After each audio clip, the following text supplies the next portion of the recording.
দেখো ম্যাথটা আগের মতোই, যে একজন ফুটবলার ভূমির সাথে 60 ডিগ্রি কোণে 15 মিটার/সেকেন্ড বেগে ফুটবলে কি করলো, আগে ছিল 30 ডিগ্রি কোণে নিক্ষেপ করছে, আর বেগটা অন্য একটা ছিল 25 ছিল মেবি।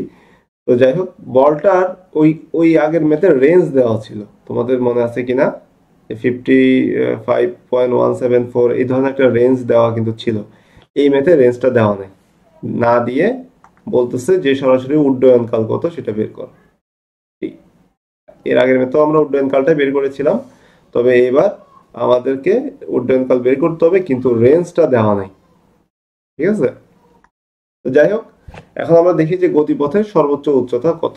আবার আগের ম্যাথের মতোই আমাদেরকে আবার সর্বোচ্চ উচ্চতাটাও বের করতে বলছে, অর্থাৎ আগের ম্যাথের মতোই অলমোস্ট সিমিলার, শুধু এই ম্যাথের রেঞ্জটা দেওয়া নেই। ঠিক আছে, কত দূরে গিয়ে পড়ছে, এই যে এ থেকে বি এই দূরত্বটা দেওয়া নাই। তো দেখা যাক, আমরা সমীকরণগুলো একটা একটা করে যাচাই করি। তাহলে আমাদের যে সুপার ইকুয়েশন ছিল সেটা হচ্ছে ভি সমান ইউ প্লাস মাইনাস জি টি। ঠিক আছে, আমরা বলেছি যে সবসময় জি হবে।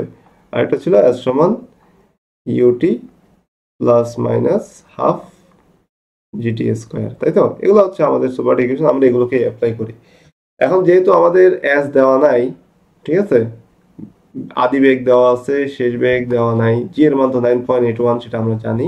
তাহলে পর্যায়কাল বের করতে গেলে, খেয়াল করো, এই পর্যায়কাল বের করতে গেলে আমরা এই শেষ বেগটা না জানার কারণে একটু আটকে যাব। আবার হচ্ছে ইউআই, এটা ইউ এর মান দেওয়া আছে, জি এর মান 9.81 এগুলো দেওয়া আছে। এখন আবার এই এস দিয়ে যদি আমরা বের করতে যাই, এই এস এর মানটা কিন্তু জানা নাই, এই যে এ থেকে বি পর্যন্ত যে আর, সেই মানটা জানা নাই।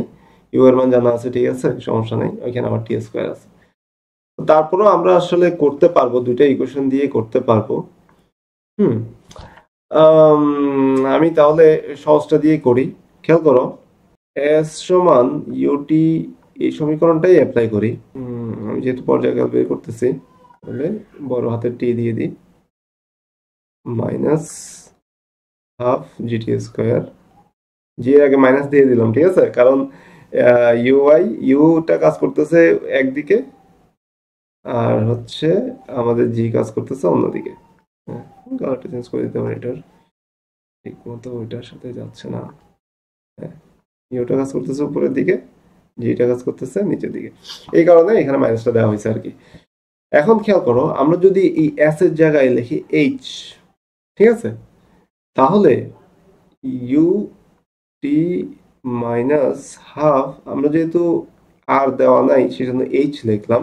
এখন এইচ, এইচ মানে যে কোনো ভার্টিক্যাল ডিস্টেন্স, ঠিক আছে, এই যে এটাও এইচ হতে পারে, এটাও এইচ হতে পারে, এটাও এইচ হতে পারে, এটাও এইচ হতে পারে, আবার এই যে এখানে পড়ছে এইটাও, এখানে যে ছোট করে আছে এটাও এইচ হতে পারে। এখন এই পয়েন্টটাকে আমরা নাম দিছিলাম কি, বি, তাই না? বি, বি পয়েন্টে তোমার এইচ কত? বি পয়েন্টে সে তো আসলে কোনো ভার্টিক্যাল ডিস্টেন্স উপরে উঠেই না, তাহলে এই বি পয়েন্টে আমরা এইচ বলবো 0। বি পয়েন্টে এইচ বলবো 0, ঠিক আছে। এখন এই যে ইউ, ইউটা কি? ইউটা হচ্ছে এই এ থেকে, এই পয়েন্ট থেকে এই পয়েন্টে তাকে যে বেগে নিক্ষেপ করা হয়েছিল সেটাই তো আদি বেগ, বেগ। এখন আমাদের এই যে এইচটা আমরা নিচ্ছি 0, এই পয়েন্টের এইচ, তার মান, আর ইউ হচ্ছে এই পয়েন্টের বেগ, তাহলে এখানে টি যেটা, সেটা হচ্ছে এই এ থেকে এই যে ঘুরে এই বি পর্যন্ত আসতে যে সময়, সেটা এই আদি বেগ থেকে এইচ পর্যন্ত আসতে যে সময়, সেটাই হচ্ছে আমাদের টি, আর সেটাই হচ্ছে কি আসলে পর্যায়কাল। বুঝতে পারছো? তাহলে এইচ যেহেতু 0 হোক আর যাই হোক, এইচ যেহেতু সবসময় ভার্টিক্যালি উপর দিকে কাজ করে, তাহলে আমাদের ইউটা আসলে এই যে অ্যাঙ্গেলের ইউটা নিলে হবে না, আমাদের ইউটাও নিতে হবে যেটা ভার্টিক্যালি কাজ করে সেটা, ঠিক আছে। তখন আমরা ওইটাকে কি বলি, ইউ ওয়াই। তাহলে আমরা আসলে নিব ইউ ওয়াই, কারণ আমাদের ইউ ওয়াইটাই ভার্টিক্যালি কাজ করে, উলম্বভাবে কাজ করে। এখানে যে নিচে লেখা আছে দেখছো, যে সবসময় দুটি আলাদা অক্ষে ভাবুন, হয় এক্স এক্সিস নিয়ে ভাবুন, নয় ওয়াই এক্সিস নিয়ে ভাবুন। তাহলে আমরা এই যে অ্যাঙ্গেলে যেটা ওটা নিয়ে আসলে আর ভাবি না, আমরা এই যে এইচটা যেটা ভার্টিক্যালি কাজ করতেছে এবার শুধু এটা নিয়ে ভাবতেছি আর কি। ঠিক আছে, ওকে, আচ্ছা, গুড। তাহলে ইউ ওয়াই টি পুরোপুরি পর্যায়কাল মাইনাস হাফ জি টি স্কোয়ার। তাহলে ইউ ওয়াই টি কে আমি যদি এই পাশে নিয়ে আসি কোনো সমস্যা নেই, আর হাফ জি টি স্কোয়ার কে ওদিকে রাখলাম, দুই দিকে মাইনাস চলে আসবে, মাইনাসটা দুই দিকে ক্যান্সেল হয়ে গেল আর কি, এখানেও মাইনাস থাকতো এখানেও মাইনাস থাকতো, তাই না? তো দুই দিক থেকে মাইনাসটাকে আমি ক্যান্সেল করে দিলাম। আর এদিকে দেখো একটা টি আছে, এই টিটাকে ক্যান্সেল করে দিলাম, এদিকে টি স্কোয়ার মানে দুইটা টি আছে, তাহলে এটাকে ক্যান্সেল করে দিলাম। ঠিক আছে, তাহলে এর ক্ষেত্রে আমাদের সমীকরণটা আস্তে আস্তে কি হয়ে গেল, সিম্পল হয়ে যাচ্ছে। এটা কেটে দিলাম, এখানে স্কোয়ারটাও কেটে দিলাম, তাহলে এরকম সিম্পল হয়ে গেল। তাহলে একটা টি আছে আর কিছুই নেই, ওই টিটাই আমরা বের করতে যাচ্ছি আর কি। তাহলে ইউ আই মানে হচ্ছে তোমরা সবাই জানো যে U sine theta equal to হচ্ছে এদিকে হাফ জি টি। ইউ এর মান আমাদের জানা আছে, সেটা হচ্ছে ইউ এর মান কত দেওয়া ছিল, 15, আর থিতার মান দেওয়া ছিল হচ্ছে 60 ডিগ্রি, জি এর মান 9.81, মান বসিয়ে দিলে এখন আমাদের টি এর মানটা বের হয়ে যাবে। ইকুয়াল টু হচ্ছে এখান থেকে হিসাব করলে টি এর মানটা বের হয়ে যাবে, আমরা একটু হিসাব করে দিই, 2.6483 সেকেন্ড। ঠিক আছে, এটাই হচ্ছে পর্যায়কাল। আশা করি তোমরা এটা বুঝতে পেরেছো যে আমার রেঞ্জ দেওয়া ছিল না, কিন্তু আমি ঠিকই কিন্তু বের করে ফেলছি। ঠিক আছে, এখন যদি সর্বোচ্চ উচ্চতা বের করতে বলে আশা করি পারবা, এটা কোনো বিষয় না। তাহলে আমরা এটা খুব ইজিলি করতে পারবো আগের মতোই, যে আমাদের এই যে সমীকরণ আছে এস সমান UT plus minus half GT square, ওটাই আবার অ্যাপ্লাই করবো। এইচ এর জায়গায় আমরা লিখলাম এইচ। ঠিক আছে, সর্বোচ্চ উচ্চতাটাকে যদি আমরা এইচ বলি, এবার এই এইচ বের করতেছি, বা এটাকে এইচ এম দিলা, এইচ ম্যাক্স। আর এই ক্ষেত্রে হবে ইউ ওয়াই, যেহেতু ভার্টিক্যালি ইউ ওয়াইটাই কাজ করে।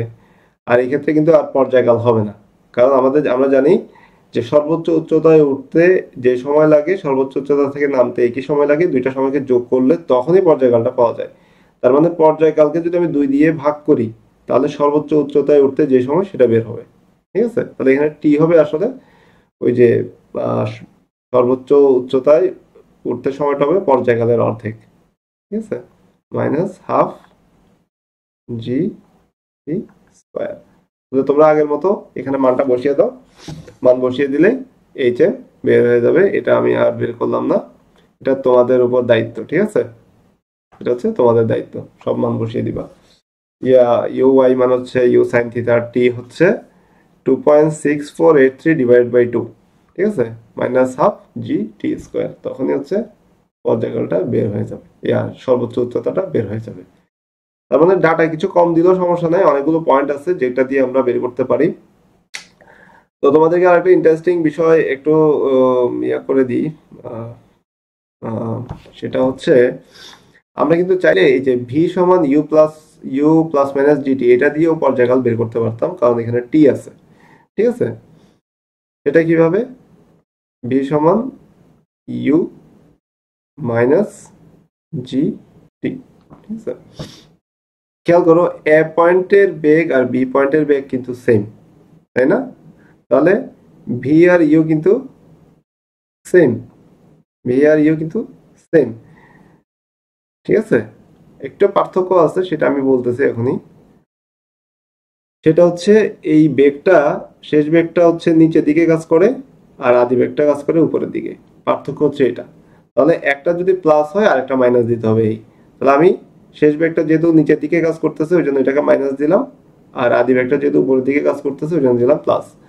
এখন খেয়াল করো এই আদি বেগ বা শেষ বেগ যেটাই আমরা বলতেছি না কেন, এই যে আদি বেগ বা শেষ বেগ যেভাবে বলি না কেন, দুইটাই কিন্তু অ্যাঙ্গেলে কাজ করতেছে, তাই তো?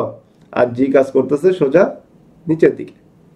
এই জন্য আমাদের আসলে ওই ইউ দিলে হবে না, আমাদেরকে যেটা নিতে হবে সেটা হচ্ছে ইউ ওয়াই, ইউ ওয়াই। ঠিক আছে, আর জি যেহেতু সোজা ওয়াই অ্যাক্সিস বরাবর কাজ করতেছে তাহলে হয়ে যাবে। তাহলে ইউ ওয়াই মানে হচ্ছে ইউ সাইন থিটা, এই ইউ ওয়াই মানে হচ্ছে ইউ সাইন থিটা, জি মানে হচ্ছে 9.81, টি তখন সহজেই বের হয়ে যাবে, যেহেতু আমার ইউ এর মান দেওয়া আছে, থিতার মান দেওয়া আছে। ওই টি দেখবা ঠিকই এই মানটাই আসছে। ঠিক আছে, তোমরা মান বসিলে এটা পাবা। তাহলে অনেকভাবে করা যায়, রেঞ্জ না দিলে তো কি হলো। ঠিক আছে, আচ্ছা, তো এটাকে আরো একভাবে করা যায়, সেটা আমরা এখন আলোচনা করব। আশা করি তোমরা এটা বুঝতে পেরেছো। সেটা হচ্ছে আরো একভাবে করা যায়, সেটা হচ্ছে এই সর্বোচ্চ উচ্চতাটাকে টার্গেট করে। ঠিক আছে, সর্বোচ্চ উচ্চতা বা ম্যাক্সিমাম হাইটকে টার্গেট করে আমরা হচ্ছে বের করতে পারি। ওইটার জন্য আমি একটা ছোটখাটো গ্রাফ রেখেছি, যেটা পরের স্লাইডে আছে। এটা হচ্ছে এই যে এখানে খেয়াল করো, আমার খুব প্রিয় জায়গা নিয়ে এখন কথা বলবো, সুতরাং একটু মনোযোগ দাও।